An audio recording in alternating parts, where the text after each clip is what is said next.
that don't want what we know out there. How a person can go from really almost nothing to becoming a millionaire by owning rental properties. He would always buy these flip houses, and I just remember thinking, this guy is crazy. Why would he buy that house? In the past decade, there's been a huge surge in the peer-to-peer short-term rental market. Become an insider. So you have to know the rules before you get the game. Every second counts. So make every second count. Welcome to the Real Estate Jam. Whether you're just beginning or the best of the best, we're glad you're here. We will share successes, failures, and strategies for the action-taking real estate investor. And now to your hosts, JD and Melissa.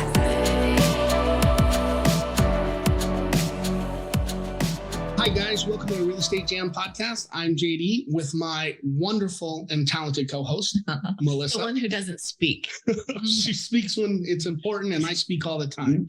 I think there's some proverb about people who run their mouth all the time are stupid, but we'll get into that. Hey, Melissa, how are you? Great. Happy Monday. Happy Monday. All right, guys. So I am super excited to introduce you. Real estate investors, got more than 30 years in the industry. He's done over 800 deals. The founder of the Master Investor Academy, Scott Jelinek. Scott, thank you so much for coming on our show today. We really appreciate your time. Thank you for having me. I'm excited to be here. Awesome. Well, Scott, for some of those in our audience who maybe don't know who you are or haven't been exposed to you and what you do, can you maybe give us a little introduction and let our listeners know why it's important that they're listening?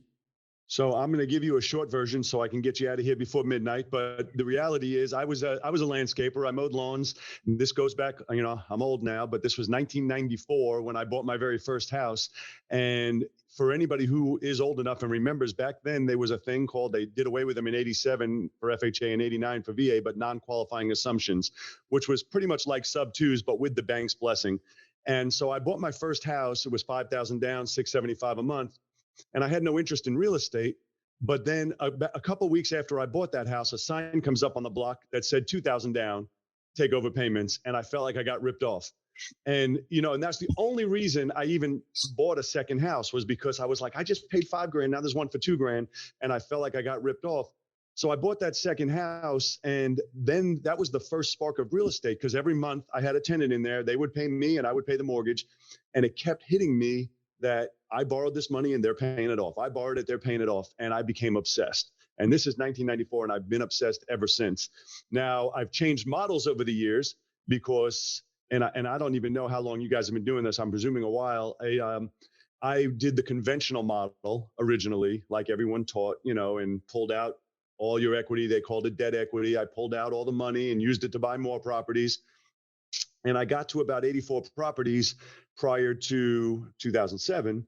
And everybody talks about 2008, and I'm like, I assure you it was 2007. and all of a sudden I had, out of my 84, probably 35, 40 not paying. And it wasn't even their fault. They weren't bad people. It was a mess back then. And I lost about 55 of those houses to foreclosure, which is really tough. It's tough on anybody, but it's especially tough on my Escalade was lettered in stop foreclosure. I mean, I was the stop foreclosure guy. And so it was brutal. And most people in the industry back then went back to their previous lives, went back to their job they had before the boom. They went back to whatever they were doing prior.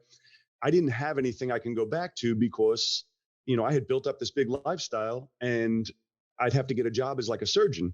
And it wasn't going to happen. So in an effort to figure it out, I interviewed a lot of people, a lot of guys I knew. There was people still crushing it after the bust, crushing it. And most of the other guys got crushed. And so I started finding out what they did different, right? And one of the big things they did different, which is so controversial and people hate it, is they owned everything free and clear. Everything. They owned their houses, their cars, no credit cards, everything free and clear. And, and I'm like, well, that sounds great if you have money to pay for everything free and clear, right? And so it wasn't really an option. And so I started changing my model to how can I get to there free and clear, but also obviously I had to borrow the money, and I was dead to banks. I just lost everything in foreclosure. And so in 2011 is really when I finished devising the program that we call the slow flip now, which is where we buy houses on short-term mortgages. So we do have to borrow still, even though I'm very much against debt. You have to borrow. So we borrow this money on 5-year mortgages, fully amortized, and we sell them on 30-year mortgages. So we now operate just like a bank. We're not landlords. We're not fixing stuff. We're not getting calls. We are just, in essence, the lender. Even though the deed stays in our name, we are in essence just the lender, and we just process payments. So fast forward now, I've been doing that model since 2011. I have 178 of them now. And I have just under 80 of them. I think 79 now are free and clear. And they're all free and clear at some point within 5 years, because the longest loan is 5 years. So the ones I just bought last week now is 5 years from now. And I could not express to you how much I love it compared to what I used to do. I used to just basically be an employee of the bank where I had to run around and collect money and send it to them. Now my customers basically are like my employees. They're running around, fixing houses, renting them, doing all the work, and sending me the check every month. And so it has been a game changer. And the reason I love sharing it and teaching it is because my focus has been more now on freedom. And I teach people on it. Just stop worrying about getting millions of dollars. How much do you need a month to be free? And that's what we focus on. And most of my people, they have 5 and 10 deals, and that's all they needed because they're free and clear. So that's 10 grand a month is the number that most people can be free with. And so that's my long answer to a short question, but that's why I love slow flip so much, because it's all about setting someone free and not just giving them $1 million. Okay, so that raises a couple of questions, and I think really what I'd like to do is kind of deep dive, say your typical deal, because it's really hard for me to understand how you're able to take a loan out on something for 5 years fully amortized, and then be able to pay that mortgage and not come out of your pocket to pay everything off when you're selling on essentially owner finance terms over 30 years. So So where is, I'm going to give you the exact numbers, but before I give you the exact numbers, I got to let you understand. I know you're in Florida, and these numbers don't work in Florida. They don't work in a lot of markets. But when I tell you these numbers, people's first answer is always, he's out of his mind. I have one negative review on Amazon, and that's because the guy said he's out of his mind. There's no such houses in that price range. And I'm like, you could spend 30 seconds on Google and find them. But instead, he wrote me a negative review that I was making up numbers. So these are the numbers, and I know you're not doing it in Florida, but not far from you, though. They have them in Alabama. We buy house on average, slow flip model is $30,000. So we will borrow, some of them, believe me, there's some markets we're buying them at 15, 20 grand, which you look at them and you're like, how could a house be $20,000? And they're nice, which is insane to me. I have a ton in my market, but ever since the recent run up, I can't even find too many in my market. But on $30,000, oh, and I didn't tell you this part, we pay 12% interest to our private lenders. So you're like, wait, how are you not losing money every month, right? On $30,000 at 12% interest on a 5-year mortgage, the payment comes out to $667.33. On average, we sell them for $89,000 with $3,000 down and $875 a month. So we collect that $875 a month. We pay our private lender. We really don't make any money because we still have taxes and insurance. So we really don't make any money for 5 years. But on that 61st payment, it's all ours. It's all ours on the 61st payment. And so a part of my process and my thought process and my planning is, I always tell people, I say, if you do what's easy, life will be hard. And if you do what's hard, life will be easy. And doing this is hard. You're basically doing it for 5 years, and your reward is on the 61st month. So for the first 5 years, and I know most people they're like, no, I want to make money right now. I'm like, you can do that, but you're going to have to do that forever. Or we can just struggle through getting this done for 5 years, and now you're free forever. So those are the short math. And mind you, the math changes because we also have $50,000 loans at 12%. It comes to $1,112.22, but those on average get $1,275 a month. But so they vary, and some markets are different in pricing, but we still make it so it has to pay itself off in 5 years is the whole basis of it. Yeah.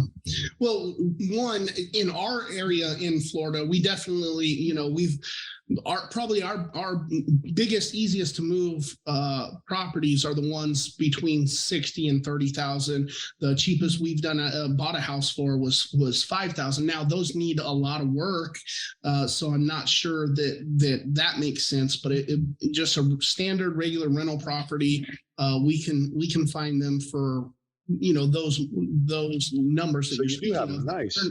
They're not easy to come by, but we do catch them in our funnel from time to time.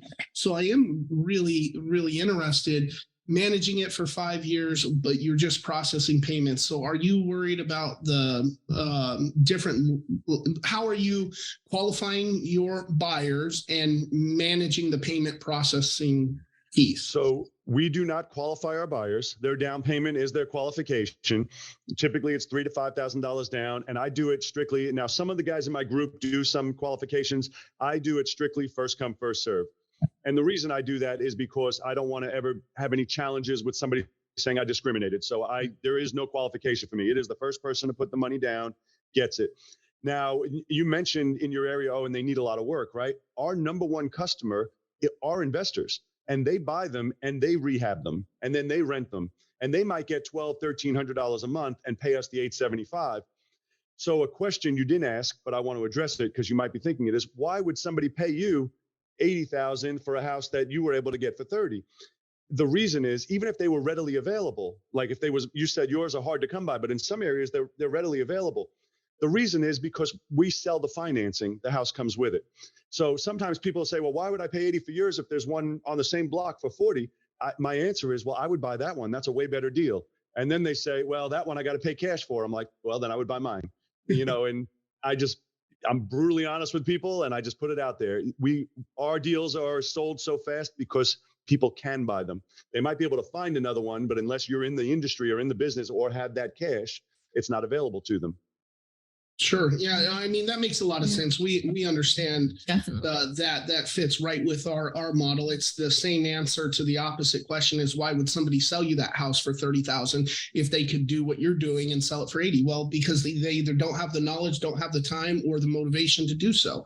So that makes perfect sense. So I used to do mobile homes. I'm sorry to cut you off, JD. I used to do mobile homes years ago when the market was too high to do this with houses. And the same thing applies. That's kind of where I learned the model is there's a hole in the marketplace. And it was with mobile homes. The sellers needed cash to leave. The buyers needed financing to buy. And so the buyers didn't have the cash and the sellers needed the cash. So we would just get in the middle. We would give them the cash and give them the financing. And back then it was only mobile homes I was able to do it with. But then after the crash, we were able to buy houses in my market for $30,000. And I'm like, whoa, why are we doing a mortgage? I said, I buy a car for $30,000 and they give me a 5-year loan. How come they were trying to give me a 30-year loan on a house? And so I was like, no, I'm paying this stuff off. And I love doing it this way because we don't have that burden of, everybody loves the Burr method and you guys may do it yourselves, but in my opinion, that's what I did prior to the bust. And it's great until it's not. And like, I have zero fear on market conditions now. I'm like, listen, if the market tanks, if the market keeps going up, if the market stays sideways, nothing changes for me because of the amount of free and clear we have. When I was all leveraged, every day would be a panic. Like, what happens if this happens again? And I'm too old to start over again. So I'm not. That's it. Yeah, I like that. Yeah, I definitely do.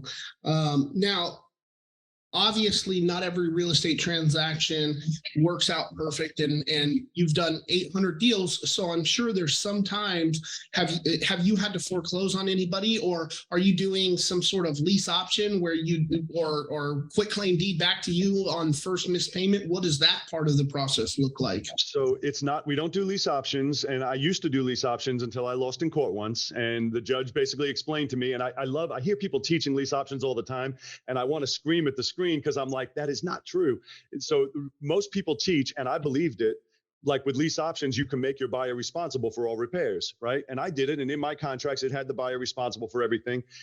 And that's great until it's in front of a judge. The judge is like, no. The Landlord-Tenant Act applies. You can say whatever you want in a contract, but that doesn't change the law. And the law is as a landlord, you're still responsible for having flushing toilets and heat and AC and all these different things. And so I changed from lease options to contract for deeds. Every state calls them different. Contract for deeds, land contract, agreement for deed. And we fully amortize them for 30 years. So our industry has a very negative black eye, right? People think it's predatory and taking advantage of people, because what most people in our industry do is they give them 2 years or 3 years or 5 years, and then they tell them, if you have a balloon, and if you didn't pay it off, you're out. And in essence, they are scamming people to a point, because most people, if they can't qualify now, they can't qualify in 2 years. And now they fixed up the property, they put money down, they did all this work, and they get the house taken back from them. And so we don't participate in that. We give them full 30 years. They are paying the house off. They never have to refi. They never have to have a balloon. I tell them when we meet, I said, as long as you make your payment every month, you will never hear from me again. And, and I got people who've been with me since the beginning. We want them to succeed. And we have some people that have sold the properties and they walked away with $100,000 at closing. That's what I want. And we win too. We won, don't get me wrong. We're making money as well. They're making money. Everybody's happy in the transaction. Our lender's making 12% return. Everybody's happy. And that's the way I like it. So yes, we have had some people default. Obviously, that's going to be part of any industry. We don't foreclose. In certain states, you would have to. Ohio, you have to if they owe 80% of what they purchased it from you for, which is going to be about 11, 12 years. If they made it that long, then you'd have to foreclose. I think Illinois has the same thing. In Alabama, you have to foreclose in Alabama. So certain states you would have to, but in most of the states where we invest in, it is strictly just a regular unlawful detainer, same as if they were a tenant. Awesome. So I am wondering, all of that makes perfect sense. How are you finding your deals, and how are you making the pitch, or what does your guys' system look like? Are you just doing the same thing that Melissa and I are doing, sending out 40,000 postcards and picking up whatever we catch in the net? So I'm in multiple different markets. So I invest my area. I live in Virginia Beach. So my main area is here it's called Hampton Roads, Virginia. There's 7 cities here, but I also invest in Missouri and in Illinois. So for the ones in Hampton Roads, I also wholesale and wholesale. I don't renovate anymore. I do my own marketing. I do direct mail. I do a lot of internet. I do a lot of networking. And then if it fits the criteria for a slow flip, we keep it.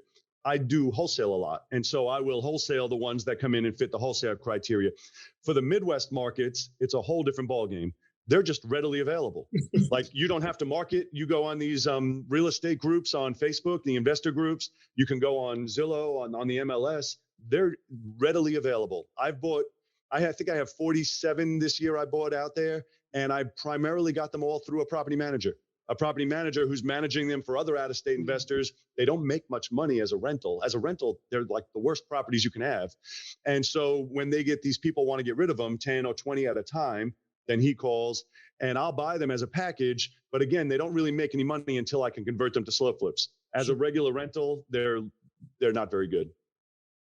Yeah, I mean, that makes perfect sense. And I guess, so your buyers, you said most of them are other investors. How are they? And obviously you can never understand why somebody else thinks a deal's a deal. So that's really hard. But if they're looking at them as flips, and they're just using your temporary financing until they can get them flipped, or what? So what is? There's a couple different avenues they go down, and don't think I'm crazy when I reference this guy, but I always make reference to 2005 Scott, which is me in 2005. So I always reference 2005 Scott would have bought anything he can buy if it was financed, right? And that's because the market was going up. And so there's plenty of 2005 Scott investors out there that are doing the Burr method, or doing, just get in the door and then you can refi and raise your rents and you'll make your $100, $200 a month spread. So forgetting 2005 Scott, there's also the Section 8 investors. Section 8 guys, even on these houses, they're getting $1,300, $1,400 a month. They're paying me $875. And so they're making good money. They're happy with it. Mind you, they had to renovate it, but they didn't have to get approved and go through a mortgage company and do all that. And then there's people who do rooming houses. There's people who do assisted living facilities. They do other things where the dollar amount per month isn't on par with a regular landlord. They're making a different spread. And I don't get involved with anybody's business. I'm like, well, it's your house. As long as you make your payment to me, I'm not involved. Yeah, no, that's great. Well, Scott, so one, I think the slow flip model is great. Yeah. I definitely see it with all of our mobile home stuff, right? Yeah, that's what I was thinking too. Yeah. It's definitely something that we can get into. I'm wondering, we're running a little bit short on time, but I'm wondering if you can tell us about the Master Investor Academy and what you got going on over there. So I've been training for years. I've been training people since 2015, and I used to do a live local. I did live events locally, and I only did training and coaching locally. My last event was a little over a year ago, and then I've transitioned out to where I do a model online, and I really enjoy it a lot because I have people all over the country now. And one of the things I really like about it is they are crushing it. So, it's hard. And if you do any coaching of your own, it's hard when you have people in your program who aren't doing well. It's hard on you because you take it as it's you, right? If they're not doing well, you didn't do a good job. And that's one of the things I'm really enjoying about my program now is that they are killing it. My number one guy has 86 already, 86 in 4 years. He's about 4.5 years in. He's at 86 properties. And then I have a bunch of people that have 40, 50, 30, 10, 6. And every week, when we have our meetings once a week, every week I got people, I got 2 more under contract. I got 1 more under contract. And to me, that is the most exciting thing ever since I started going national, because it's just a whole different feel, a whole different mentality, because everybody is doing deals.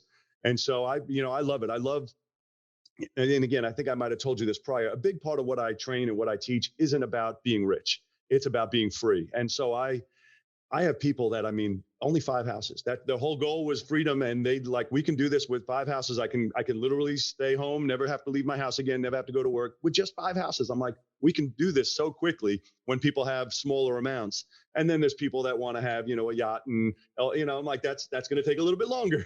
but I love coming up. We call it their future vision, putting a number next to it, what it's going to cost them on a monthly basis, and then we will come up with exactly how many slow flips they need to get them to that number. Most people can achieve that freedom number within 5 to 7 years, and so I love plugging along with them on it until they can get there. Sure.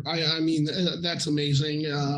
I definitely resonate with, you want these people that you're spending all this time and effort with to do well. I think that some people don't realize that real estate is not just this get rich quick scheme that all the gurus are posting, and it takes actual work. It takes work and time. And, and I have a hard time with people. Sometimes they're like, well, I don't want to wait 5 years. I'm like, well, then slow flips probably isn't for you. Yeah. I talk to some guys who are 20 years old, and for them, 5 years is a quarter of their life. Yeah. So I understand what that seems like. 5 years, I'm not waiting 5 years, and I get that. But for most people, 5 years is nothing to be free. It's nothing. But, it all depends on what resonates with you. Some people are after the Lamborghini and all this stuff, and some people are just after freedom. And I really resonate with the people after their freedom. Yeah. Yeah. Awesome. I'm a combo. You are a combo, yeah. But you have fancy tastes and also time conscious. Yes, for sure. Scott, if some of our listeners picked up any valuable nuggets, which I'm sure they did, where would we send them to either find out more about the Master Investor Academy, or just to see more about what you're doing and what you have going on? The easiest way and the best way, I didn't tell you about this. So I have a brand new book out called The Art of the Slow Flip. And nice. The easiest way is I will give everybody who's listening a free copy of it. They can just go to slowflip.com, slowflip.com. And I have like 200 copies already printed. They just pay the shipping and handling. I think it's $7 or $7.95. And we will send it out to them immediately. So that's awesome. The number one way. Then they can read that and see if it is what resonates with them. And barring that, I'm on all socials under my name. So it's easy enough just to type in Scott Jelinek in any social media platform, and they would find me on there as well. But I definitely suggest if you read the book, you will come away with a complete understanding as to what slow flips are and how they work. Thank you. Awesome. That's terrific. That's great. Thank you very much. And that's Scott Jelinek, Jelinek, right? That is correct. Yep. Awesome. Thanks, Scott. That was great. Thank you. I appreciate you having me on, and I look forward to getting some feedback on what you guys and your listeners think about it after they read it. Awesome. Thank you. Thank you for listening to the Real Estate Jam. We hope you enjoyed today's episode. For more information, check out our website, therealestatejam.com. or find us on Instagram, Facebook, and Twitter at The Real Estate Jam. If you have any questions, feel free to drop us an email at therealestatejam@gmail.com. See you next episode.